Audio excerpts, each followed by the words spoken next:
அத்தியாயம் 4. பாட்டனும் பேத்தியும். உறையூர் கம்மாளத் தெருவில் உள்ள ஒரு வீட்டு வாசலில் வந்து பொன்னனும் வள்ளியும் நின்றார்கள். கதவு சாத்தியிருந்தது. தாத்தா என்று வள்ளி கூப்பிட்டாள். சற்று நேரத்துக்கெல்லாம் கதவு திறந்தது. திறந்தவன் ஒரு கிழவன். வா வள்ளி, வாருங்கள் மாப்பிள்ளை என்று அவன் வந்தவர்களை வரவேற்றான். பிறகு வீட்டுக்குள்ளே நோக்கி, கிழவி இங்கே வா, யார் வந்திருக்கிறது பார் என்றான். 3 பேரும் வீட்டுக்குள் போனார்கள். யார் வந்திருக்கிறது என்று கேட்டுக்கொண்டே அங்கு வந்த கிழவி வள்ளியையும் பொன்னனையும் பார்த்து பல்லில்லாத வாயினால் புன்னகை புரிந்து தன் மகிழ்ச்சியை தெரிவித்தாள். வள்ளியை கட்டிக்கொண்டு, சுகமாயிருக்கியா கண்ணு, அவர் சுகமாயிருக்கிறாரா என்று கேட்டாள். பொன்னன், தாத்தா, உங்கள் பேத்தியை கொண்டு வந்து ஒப்புவித்து விட்டேன், நான் கொஞ்சம் வெளியே போய்விட்டு வருகிறேன் என்றான். வந்ததும் வராததுமாய் எங்கே போகிறாய் என்று கிழவன் கேட்டான். மகாராஜாவை பார்க்கப் போகிறேன் என்றான் பொன்னன். மகாராஜா இப்போது அரண்மனையில் இல்லை, மலைக்குப் போயிருக்கிறார், இங்கே வா காட்டுகிறேன் என்று கிழவன் அவர்களை வீட்டு முற்றத்துக்கு அழைத்துப் போனான். முற்றத்திலிருந்து அவன் காட்டிய திக்கை எல்லோரும் பார்த்தார்கள். உச்சி பிள்ளையார் கோவில் தீபம் தெரிந்தது. அங்கிருந்து தீவர்த்திகளுடன் சிலர் இறங்கி வருவது தெரிந்தது. இறங்கி வந்த தீவர்த்திகள் வழியில் ஓரிடத்தில் சிறிது நின்றன. அங்கே நின்று என்ன பார்க்கிறார்கள் என்று வள்ளி கேட்டாள். மகேந்திர சக்கரவர்த்தியின் சிலை அங்கே இருக்கிறது. மகாராஜா இளவரசருக்கு அதை காட்டுகிறார் என்று தோன்றுகிறது என்றான் கிழவன். அவர்கள்தான் இறங்கி வருகிறார்களே தாத்தா, நான் அரண்மனை வாசலுக்கு போகிறேன். இன்று ராத்திரி மகாராஜாவை எப்படியும் நான் பார்த்துவிட வேண்டும் என்று சொல்லிக்கொண்டே பொன்னன் வெளிக்கிளம்பினான். கிழவன் அவனோடு வாசல் வரை வந்து இரகசியம் பேசும் குரலில், பொன்னா, ஒரு முக்கியமான சமாச்சாரம் மகாராஜாவிடம் தெரிவிக்க வேணும். மாரப்ப பூபதி விஷயத்தில் கொஞ்சம் ஜாக்கிரதையாக இருக்கச் சொல்லு.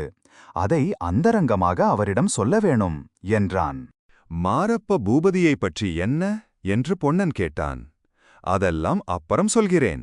மகாராஜாவின் காதில் எப்படியாவது இந்தச் சேதியை போட்டுவிடு என்றான் கிழவன். கிழவி விருந்தாளிகளுக்கு சமையல் செய்வதற்காக உள்ளே போனாள். பாட்டனும் பேத்தியும் முற்றத்தில் உட்கார்ந்தார்கள். திடீரென்று வள்ளி, ஐயையோ தாத்தா, இதெல்லாம் என்ன என்று கேட்டாள். முற்றத்தில் ஒரு பக்கத்தில் உலைக்களம் இருந்தது. அதன் அருகில் கத்திகளும் வாள்களும் வேல்களும் அடுக்கியிருந்தன. அவைகளை பார்த்துவிட்டுதான் வள்ளி அவ்விதம் கூச்சல் போட்டாள். என்னவா, வாளும் வேலும் சூளமும் தான், நீ எங்கே பார்த்திருக்கப் போகிறாய் முன்காலத்தில்? இதெல்லாம் என்னத்திற்கு தாத்தா? என்னத்திற்காகவா? கோவிலில் வைத்து தூபதீபம் காட்டி கன்னத்தில் போட்டுக்கொள்வதற்காகத்தான். கேள்வியை பார் கேள்வியை.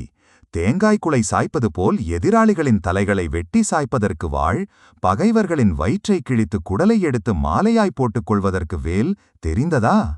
ஐயையோ, பயமாயிருக்கிறதே என்று வள்ளி கூவினாள். இன்னும் கொஞ்ச நாள் போனால் இந்த நாட்டு ஆண் பிள்ளைகள் கூட உன்னைப் போலேதான் ஆகிவிடுவார்கள். வாழையும் வேலையும் கொண்டு என்ன செய்கிறது என்று கேட்க ஆரம்பித்து விடுவார்கள். வள்ளி, இந்த கேள்வி என்னுடைய பாட்டன் முப்பாட்டன் காலங்களிலெல்லாம் எப்படி தெரியுமா? அப்போது கொல்லு பட்டறையிலெல்லாம் வாழும் வேலும் சூலமும் செய்த வண்ணமாயிருப்பார்களாம். ஒவ்வொரு பட்டணத்திலும் கம்மாளத் தெருதான் எப்போதும் ஜே ஜே என்று இருக்குமாம். ராஜாக்களும் ராஜகுமாரர்களும் சேனாதிபதிகளும் கம்மாளனை தேடி வந்து கொண்டிருப்பார்களாம். என் அப்பன் காலத்திலேயே இதெல்லாம் போய்விட்டது. வாழைக்கொல்லை அரிவாள்களும் வண்டிக்கு கடையாணிகளும் வண்டி மாட்டுக்கு தார்க்குச்சிகளும் செய்து கம்மாளன் வயிறு வளர்க்கும்படி ஆகிவிட்டது. என் வயதில் இப்போதுதான் நான் வாழையும் வேலையும் கண்ணால் பார்க்கிறேன். ஆஹா, இந்த கதைகளிலே மட்டும் உன்னை போல வலிவு இருந்தால் 20 வருஷத்துக்கு முன்னாலே இந்த யுத்தம் வந்திருக்க கூடாதா? சரியாய் போச்சு தாத்தா, இவருக்கு நீ புத்தி சொல்லி திருப்புவாயாக்கும் என்றல்லவா பார்த்தேன். யுத்தத்துக்கு போகணும் என்று இவர் ஓயாமல் சொல்லிக் கொண்டிருக்கிறார். பொன்னா, அவன் எங்கே யுத்தத்துக்கு போகப் போகிறான் வள்ளி? பொன்னனாவது உன்னை விட்டுவிட்டு போகாவாவது? துடுப்பு பிடித்த கை வாழை பிடிக்குமா? பெண்மோகம் கொண்டவன் சண்டைக்குப் போவானா? அப்படி ஒன்றும் சொல்ல வேண்டாம் தாத்தா. இவர் போகணும் போகணும் என்றுதான் துடித்துக் கொண்டிருக்கிறார். மகாராஜாதான் வரக்கூடாது என்கிறார். இளவரசருக்கு நீந்த கற்றுக் கொடுக்க இவர் இருக்க வேணுமாம். அடடா, உன்னுடைய அப்பனும் சித்தப்பன்மார்களும் மட்டும் இப்போது இருந்தால் ஒவ்வொருவன் கையிலும் ஒரு வாழையும் வேலையும் கொடுத்து நான் அனுப்ப மாட்டேனா? எல்லாரையும் ஒரே நாளில் காவேரியம்மன் பலி கொண்டு விட வேண்டுமா? என்று சொல்லிக்கொண்டே கிழவன் பெருமூச்சு விட்டான். வள்ளிக்கு அந்த பயங்கரமான சம்பவம் ஞாபகம் வந்தது. 4 வருஷத்துக்கு முன்பு கிழவனையும் கிழவியையும் தவிர குடும்பத்தார் அனைவரும் ஆற்றுக்கு அக்கரையில் நடந்த ஒரு கல்யாணத்துக்கு படகில் ஏறி போய்க் கொண்டிருந்தார்கள். நடு ஆற்றில் திடீரென்று ஒரு சூறாவளி காற்று அடித்தது. படகு கவிழ்ந்து விட்டது. அச்சமயம் கரையில் இருந்த பொன்னன் உடனே நதியில் குதித்து நீந்திப் போய் தண்ணீரில் விழுந்தவர்களை காப்பாற்ற முயன்றான். தெய்வப்பத்தனத்தினால் வள்ளியை மட்டும்தான் அவனால் காப்பாற்ற முடிந்தது. மற்றவர்கள் எல்லாரும் நதிக்கு பலியானார்கள். கிழவன் மேலும் சொன்னான், என் குலத்தை விளங்க வைக்க நீ ஒருத்திதான் இருக்கிறாய். உன் வயிற்றில் ஒரு குழந்தை பிறந்துவிட்டால் பொன்னனை நானே கழுத்தை பிடித்து தள்ளுவேன், யுத்தத்துக்குப் போ என்று. யுத்தம் என்னத்திற்காக நடக்கிறது தாத்தா, அதுதான் புரியவில்லை என்றாள் வள்ளி. யுத்தம் என்னத்திற்காகவா? மானம் ஒன்று இருக்கிறதே, அதுக்காகத்தான். எருது கொடிக்கு புலிகொடி தாழ்ந்து போகலாமா? தொண்டை நாட்டுக்குச் சோழ நாடு பணிந்து போகிறதா?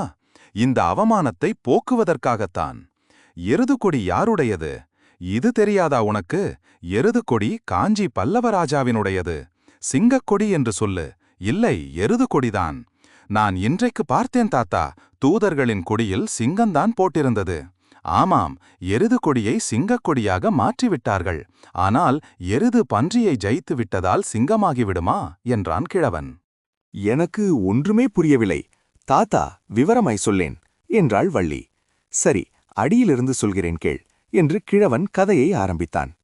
நீ பிறந்த வருஷத்தில் இது நடந்தது. அப்போது காஞ்சியில் மகேந்திர சக்கரவர்த்தி ஆண்டு கொண்டிருந்தார். அவருடைய வீர பராக்கிரமங்களைப் பற்றி நாடெங்கும் பிரமாதமாய் பேசிக் கொண்டிருந்த காலம். இந்த உறையூருக்கும் அவர் ஒரு முறை வந்திருந்தார். அவர் விஜயத்தின் ஞாபகார்த்தமாகத்தான் நமது மலையிலே கூட அவருடைய சிலையை அமைத்திருக்கிறது. இப்படி இருக்கும் சமயத்தில் வடக்கில் இருந்து வாதாபியின் அரசன் புலிகேசி என்பவன் பெரிய படை திரட்டிக் கொண்டு தென்னாட்டின் மேல் படையெடுத்து வந்தான். சமுத்திரம் பொங்கி வருவது போல் வந்த அந்த சைன்யத்துடன் யுத்தக்கடத்தில் நின்று போர் செய்ய மகேந்திர சக்கரவர்த்திக்கு தைரியம் வரவில்லை. காஞ்சி கோட்டைக்குள் சைன்யத்துடன் பதுங்கிக் கொண்டார். கோட்டையை கொஞ்ச காலம் முற்றுகையிட்டு பார்த்தான் புலிகேசி. அதில் பயனில்லை என்று கண்டு தெற்கு திக்கை நோக்கி வந்தான். நமது கொள்ளிடத்தின் அக்கறைக்கு வந்துவிட்டான். அப்பப்பா, அப்போது இந்த உறையூர்பட்ட பாட்டை என்னவென்று சொல்லுவேன். நமது பார்த்திப மகாராஜா அப்போது பட்டத்துக்கு வந்து கொஞ்ச நாள்தான் ஆகியிருந்தது.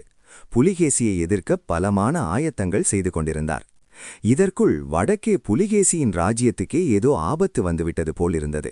புலிகேசி கொள்ளிடத்தை தாண்டவே இல்லை, திரும்பி போய்விட்டான்.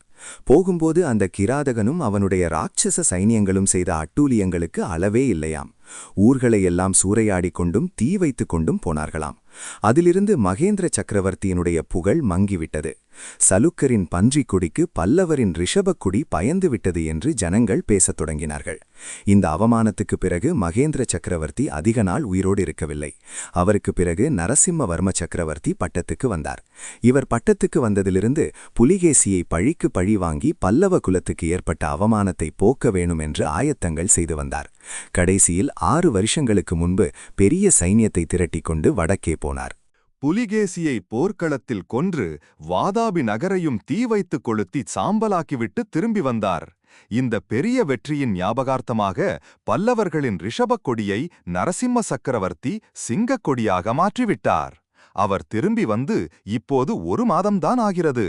வள்ளி அதற்குள்ளே இத்தனை நேரமும் கவனமாய் கேட்டுக்கொண்டிருந்தவள், அப்பேற்பட்ட சக்கரவர்த்தியுடன் நமது மகாராஜா எதற்காக யுத்தம் செய்யப் போகிறார் தாத்தா? அவருடன் சிநேகமாயிருந்தால் என்ன என்று கேட்டாள். அடி பைத்தியக்காரி என்று கிழவன் மறுமொழி சொல்ல ஆரம்பித்தான். அப்போது வீதியில் குதிரை வரும் சத்தம் கேட்டது. அந்த வீட்டின் வாசலிலேதான் வந்து நின்றது. வீரபத்ர ஆச்சாரி என்று யாரோ அதிகாரக் குரலில் கூப்பிட்டார்கள். உடன் கிழவன், அந்த சண்டாளன் மாரப்ப பூபதி வந்துவிட்டான். வள்ளி, நீ அவன் கண்ணில் படக்கூடாது. சமையற்கட்டுக்குள் போ. அவன் தொலைந்ததும் உன்னை கூப்பிடுகிறேன் என்றான். 4வது அத்தியாயம் முடிந்தது. அடுத்த அத்தியாயம் அடுத்த வாரம்.